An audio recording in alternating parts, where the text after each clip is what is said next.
আসসালামু আলাইকুম, স্বাগত জানাচ্ছি আন্তর্জাতিক সংবাদে। শুরুতে জানিয়ে দেব সংবাদ শিরোনাম, পরে বিস্তারিত। প্রথমে জানিয়ে দেব ইসরায়েলকে ধ্বংস করতে ইরানের নয়া আত্মঘাতী ড্রোন, গতি, গোপনীয়তা ও হামলার দক্ষতায় অসাধারণ অগ্রগতি। আরও জানিয়ে দেব পাকিস্তান আফগানিস্তানের মধ্যে উত্তেজনা থামছেই না, গোলাগুলিতে আবারও হতাহত। এবার আঞ্চলিক পরিস্থিতি ও পরমাণু প্রসঙ্গে মিশর ও ইরানের পররাষ্ট্রমন্ত্রীর ফোনালাপ। আরও জানিয়ে দেব থেমে গেল শান্তি আলোচনা, ইউক্রেনে রাশিয়ার ব্যাপক হামলা। সর্বশেষ থাকছে বাবরি মসজিদ নির্মাণ ঘিরে ভারতে প্রবল রাজনৈতিক বিতর্ক। শুনছিলেন সংবাদ শিরোনাম, এবার বিস্তারিত। ইরানের নয়া আত্মঘাতী ড্রোন, গতি, গোপনীয়তা ও হামলার দক্ষতায় অসাধারণ অগ্রগতি। হাদিদ 110 ড্রোন, যা আইআরজিসি গ্রাউন্ড ফোর্স কাঠামোর মধ্যে লাদাহু নামে পরিচিত। এটি একটি অসাধারণ আত্মঘাতী ইউএভি হিসাবে তৈরি করা হয়েছে, যার একটি স্টিলথ ওরিয়েন্টেড প্ল্যাটফর্ম এবং জেট প্রপালশন রয়েছে। হাদিদ 110 ও পূর্ব পরবর্তী প্রজন্মের আত্মঘাতী ড্রোনের মধ্যে সবচেয়ে গুরুত্বপূর্ণ পার্থক্য হল জেট ইঞ্জিনের ব্যবহার। প্রপেলার চালিত ইউএভিগুলি যদিও সাশ্রয়ী এবং সহজ, তবুও এগুলো আধুনিক বিমান প্রতিরক্ষা ব্যবস্থার বিরুদ্ধে একটি মৌলিক দুর্বলতা ভোগ করে, আর তা হল দীর্ঘ সময় ধরে উড়াতে হয় এবং সীমিত গতি। জেট ইঞ্জিনের উপর নির্ভর করে হাদিদ 110 তার লক্ষ্যবস্তুতে পৌঁছানোর জন্য প্রয়োজনীয় সময় উল্লেখযোগ্যভাবে হ্রাস করে। এটি এমন একটি সুবিধাজনক বিষয় যা শত্রুর শনাক্তকরণ, ট্র্যাকিং এবং আক্রমণের জন্য উইন্ডোটিকে সরাসরি সীমিত করে। বিমান প্রতিরক্ষা প্রযুক্তিতে সতর্কতা জারি করতে বিলম্বের প্রতিটি সেকেন্ড লক্ষ্যবস্তু সফলভাবে ধ্বংস হওয়ার সম্ভাবনা হ্রাস করে। প্রকাশিত তথ্য অনুসারে হাদিদ 110 এর এয়ারফ্রেমটি রাডার ক্রস সেকশন কমানোর লক্ষ্যে ডিজাইন করা হয়েছে।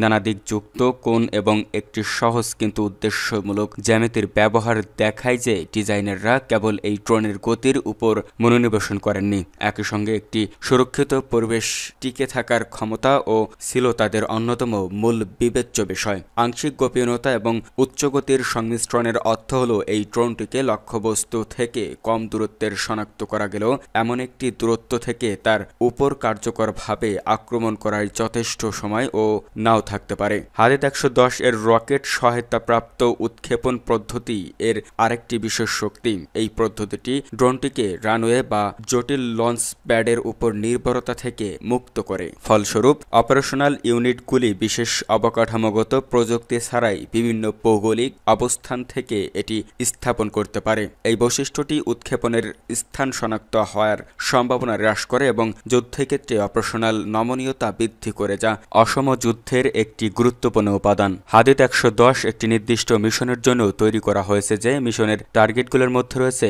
বিমান প্রতিরক্ষা স্তর ভেদ করা এবং সংবেদনশীল লক্ষ্যবস্তু ধ্বংস করা। এই লক্ষ্যবস্তুগুলোর মধ্যে বিমান প্রতিরক্ষা ব্যবস্থা, কমান্ড সেন্টার, রাডার বা গুরুত্বপূর্ণ অবকাঠামো অন্তর্ভুক্ত থাকতে পারে। যুদ্ধ কৌশলে শত্রুর বিমান প্রতিরক্ষা ব্যবস্থা নির্মূল বা দুর্বল করা অন্যান্য আক্রমণাত্মক সুবিধাগুলোর পথ প্রশস্ত করে। অন্য কথায়, এ ধরনের ড্রোন জটিল অভিযানে পথ উন্মোচক ভূমিকা পালন করতে পারে। এই ইউএভিটি 5 দিনের সন্ত্রাস বিরোধী মহড়া শাহান্ত 2025-এর ব্যবহার করা হয়েছিল, যা গত সোমবার পূর্ব আজারবাইজান প্রদেশে সাংহাই সহযোগিতা সংস্থার 10টি সদস্য রাষ্ট্র এবং বেশ কয়েকটি পর্যবেক্ষক দেশের অংশগ্রহণে শুরু হয়েছিল, যেখানে এর ব্যবহারের যথেষ্ট মনোযোগ আকর্ষণ করেছিল।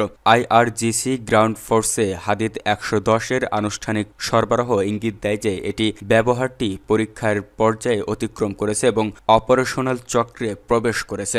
উপযুক্ত রেঞ্জ বা পরিসর ও কার্যকর ওয়ারহেডের কারণে এই ড্রোনটি বিভিন্ন ধরনের প্রতিরক্ষামূলক ও আক্রমণাত্মক পরিস্থিতিতে দ্রুত নির্ভুল অস্ত্র হিসেবে কাজ করতে পারে, বিশেষ করে যেসব পরিস্থিতিতে যুদ্ধক্ষেত্রে সময় নির্ধারক বা প্রধান নিয়ামক বা চালিকা শক্তি।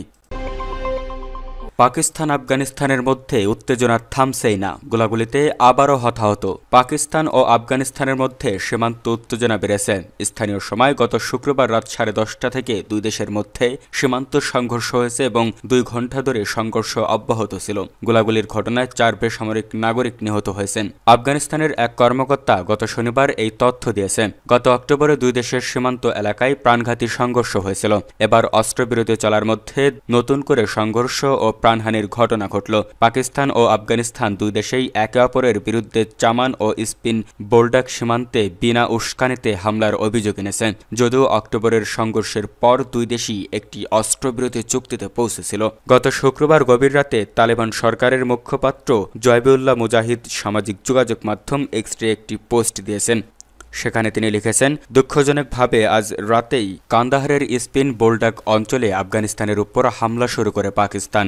এতে ইসলামিক আমিরাতের বাহিনী জবাব দিতে বাধ্য হয়। তবে পাকিস্তান বলেছে আফগানিস্তানি প্রথমে গুলি চালিয়েছে। পাকিস্তানের প্রধানমন্ত্রীর মুখপাত্র মুশারফ জায়েদি এক্স পোস্টে লিখেছেন, অল্প কিছুক্ষণ আগে আফগান তালেবান প্রশাসন সীমান্তে বিনা উস্কানিতে গুলি চালিয়েছে। জয়েদির দাবি, তাদের বাহিনী তাৎক্ষণিকভাবে সমুচিত জবাব দিয়েছে। কাবুল ও ইসলামাবাদের সম্পর্ক 2021 সালে তালেবানের প্রত্যাবর্তনের পর থেকে অবনতির দিকে চলে গেছে এবং পাকিস্তান একাধিকবার আফগানিস্তানকে সশস্ত্র গোষ্ঠীগুলোকে, বিশেষ করে তেহরিক-ই-তালিবান পাকিস্তান টিটিপি-কে আশ্রয় দেওয়ার অভিযোগে অভিযুক্ত করেছে। আঞ্চলিক পরিস্থিতি ও পরমাণু প্রসঙ্গে মিশর ও ইরানের পররাষ্ট্রমন্ত্রীর ফোনালাপ। ইসলামী প্রজাতন্ত্রে ইরানের পররাষ্ট্রমন্ত্রী সায়েদ আব্বাস আরাকচি এবং মিশরের পররাষ্ট্রমন্ত্রী বাদর আবদেল আতি টেলিফোনে কথা বলেছেন। দুজনই দ্বিপক্ষীয় সম্পর্ক এবং আঞ্চলিক পরিস্থিতি নিয়ে আলোচনা ও পারস্পরিক মত বিনিময় করেছেন। গত শনিবার এই টেলিফোনে ইরানের পররাষ্ট্রমন্ত্রী সায়েদ আব্বাস আরাকচি এবং মিশরের পররাষ্ট্রমন্ত্রী বাদর আবদেল আতি দ্বিপক্ষীয় সম্পর্ক পর্যালোচনা করার সময় তাদের সম্পর্ক উন্নয়নের জন্য আলোচনা চালিয়ে যাওয়ার বিষয়ে একমত হয়েছেন। উভয় পক্ষেই এই অঞ্চলের সর্বশেষ উন্নয়ন, বিশেষ করে লেবানন এবং গাজার পরিস্থিতি নিয়ে আলোচনা করেন। ইহুদিবাদী ইসরায়েলের অব্যাহত আগ্রাসন এবং বারবার যুদ্ধবিরতি লঙ্ঘনের ঘটনায় দুই নেতা দুদেশের অবস্থা পর্যালোচনা করেছেন এবং এই দখলদারদের অপরাধ বন্ধে আন্তর্জাতিক সম্প্রদায়ের জরুরি পদক্ষেপের প্রয়োজনীয়তার উপর জোর দিয়েছেন। টেলিফোনে কথোপকথনের সময় ইরানের পারমাণবিক সমস্যাও উত্থাপিত হয়। সায়েদ আব্বাস আরাকচি এই বিষয়ে ইরানের মতামত প্রকাশ করেন। থেমে গেছে শান্তি আলোচনা। ইউক্রেনে রাশিয়ার ব্যাপক হামলা কোনো ফলাফল ছাড়াই শেষ হয়েছে যুক্তরাষ্ট্রের ফ্লোরিডায় ইউক্রেন ও মার্কিন কর্মকর্তাদের মধ্যে চলতে থাকা 3 দিন ব্যাপী শান্তি আলোচনা। এদিকে আলোচনার শেষ দিন গত শনিবার 6 ডিসেম্বর ইউক্রেনের বিভিন্ন শহর ও গুরুত্বপূর্ণ অবকাঠামো লক্ষ্য করে আকাশপথে বেশ বড় ধরনের হামলা চালিয়েছে রাশিয়া। খবর আল জাজিরার। ফ্লোরিডায় গতকাল শনিবারের আলোচনার দিনে ইউক্রেনের প্রেসিডেন্ট ভলোদিমির জেলেনস্কি জানিয়েছেন, তার সঙ্গে টেলিফোনে মার্কিন দূত স্টিভ উইটকফ ও জারেড কুশানের গঠনমূলক কথা হয়েছে। তবে দুই পক্ষই একটি বিষয়ে একমত, সত্যিকারের শান্তি প্রতিষ্ঠায় অর্থপূর্ণ অগ্রগতির জন্য মস্কোর ইচ্ছার উপর পুরো বিষয়টি নির্ভর করছে। আলোচনায় কূটনৈতিক তৎপরতার পাশাপাশি যুদ্ধক্ষেত্রের বাস্তবতা তুলে ধরা হয়, যেখানে দেখা যাচ্ছে ইউক্রেনের পূর্বাঞ্চল জুড়ে আগ্রাসন হচ্ছে রুশ বাহিনীর। গত শুক্রবার ভোররাত থেকে ইউক্রেনে নতুন করে ব্যাপক আক্রমণ শুরু করে রাশিয়া। এই হামলায় রাশিয়া 653টি ড্রোন ও 51টি ক্ষেপণাস্ত্র ছুড়ে ইউক্রেনের জ্বালানি অবকাঠামো ও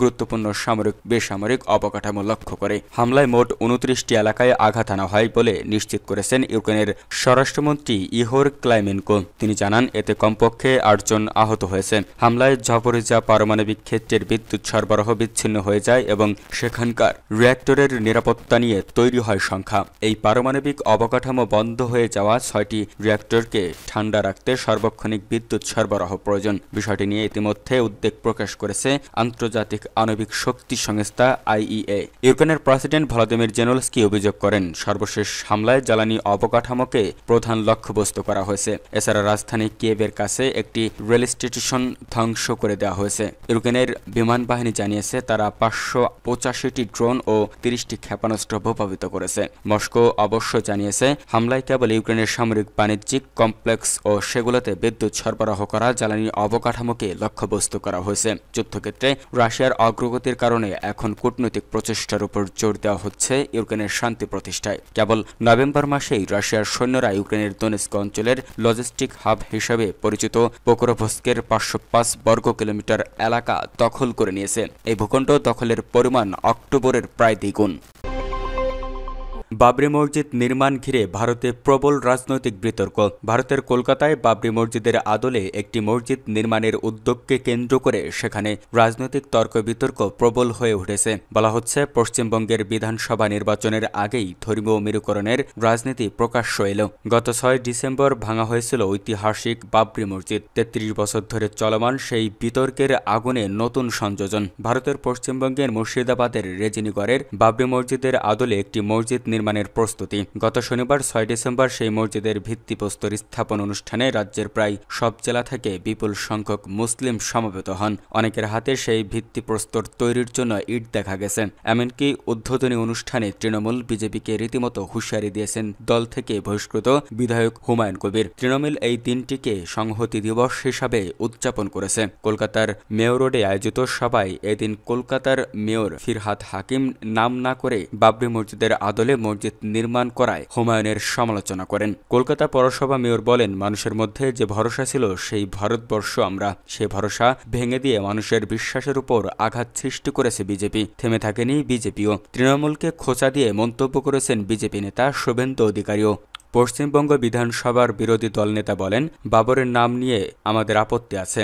আজকে প্রমাণ হয়ে গেল মমতা বন্দ্যোপাধ্যায় কত বড় হিন্দু বিরোধী, কত বড় ভারতীয় সংস্কৃতি বিরোধী। তৃণমূল কংগ্রেস দীঘায় এর আগে জগন্নাথ মন্দির প্রতিষ্ঠা করেছে। নিউ টাউনে দুর্গা মন্দির করার কথা রয়েছে। উত্তরবঙ্গের বেশ কয়েকটি মন্দির তৈরির ঘোষণা দিয়েছে তৃণমূল নেত্রী মমতা বন্দ্যোপাধ্যায়। রাজনৈতিক বিশ্লেষকরা বলছেন, নির্বাচনের আগে প্রধান দুটি দলের প্রধান এজেন্ডা ধর্মকে কেন্দ্র করে ভোটারদের নিজ দলে ফেরানো, আর সেই এজেন্ডায় রাজনৈতিক দলগুলো নিজেদের মতো করে প্রচার প্রচারণা মন্দির মসজিদ নির্মাণ করে চলেছে। তবে শেষ পর্যন্ত পশ্চিমবঙ্গের রাজ্যবাসী ধর্মীয় মেরুকরণের ভাগ হন কিনা সেটা বোঝা যাবে বিধানসভার ফল প্রকাশের পর।